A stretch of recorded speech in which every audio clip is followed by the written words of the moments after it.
UP 今天就把话撂这儿了，下个版本要是没有璃月3C，我就绕城墙跑一圈，周长13.74千米，跑一圈。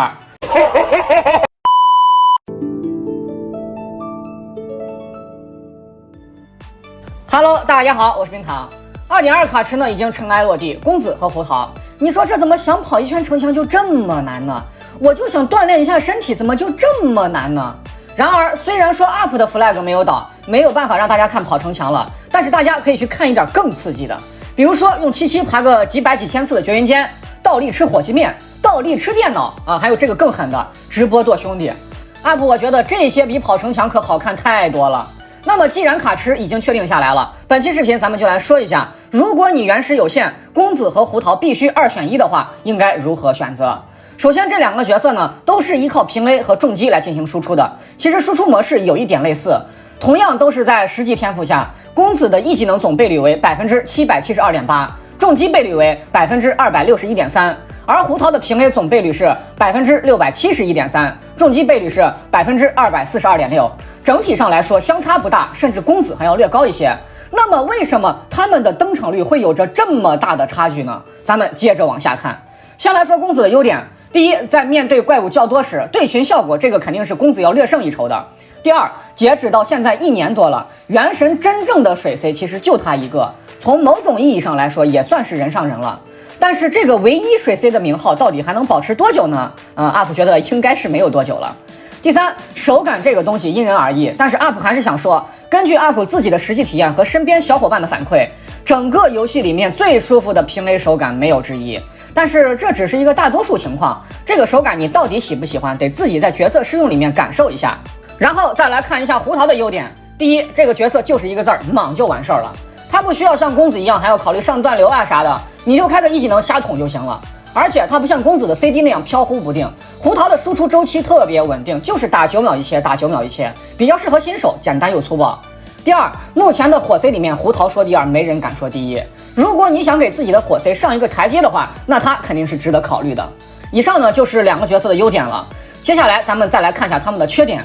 公子的这个缺点会非常的致命，直接导致了深渊里面玩他的人特别的少。在非6命状态下，公子不能长时间驻场，他不像胡桃的真空期刚好能转过来。在胡桃1技能到时间后，你3挂件补1套技能，此时胡桃再切回来，输出期是基本能做到一个无缝衔接的。有时候输出期跟不上，纯粹是为了等行秋的 CD， 不是胡桃自己的问题。而公子他就不行了，同样输出9秒，然后切3挂件补技能，此时公子回来依然还有5到6秒的输出真空期，而这段时间你基本上干不了什么事情。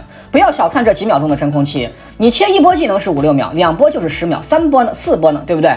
对于很多平民玩家来说，打个深渊那是要分秒必争的，这样不断的浪费输出时间，你觉得它的登场率能高吗？如果你真的要让公子做到一个输出期基本无缝衔接的话，那么你的驻场时间就要控制在4到5秒钟，只能驻场4、5秒，你这是要了一个 C 的亲命啊！纵使他的倍率略高于胡桃，那又怎样呢？打不出来呀，真的不敢放他出来打呀，有好东西不敢使啊。OK， 再来说一下胡桃的缺点。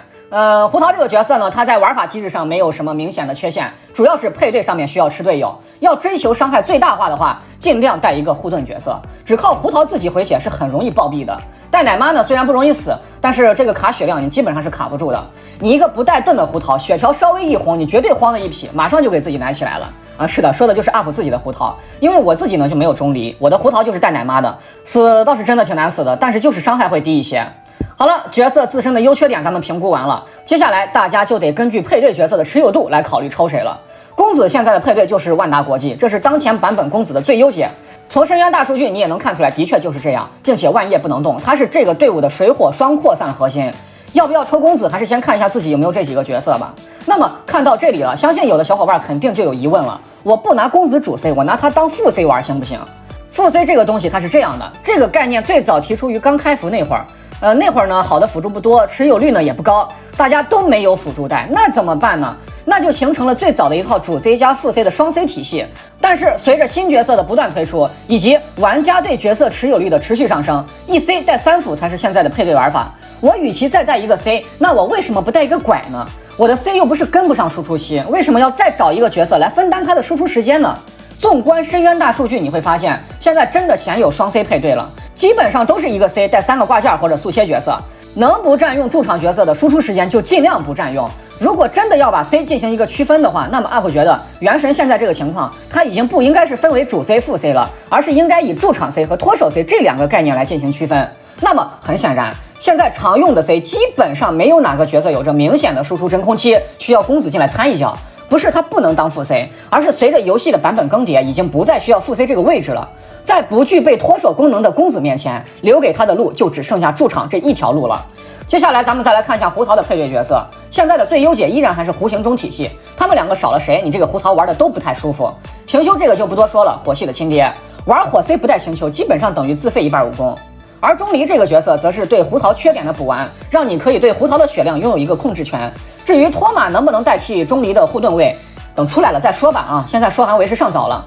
好吧，配对呢就是这么情况了。先看一下自己有哪几个角色吧，别光顾着稀里糊涂的抽，结果到时候连个合适的辅助都没有。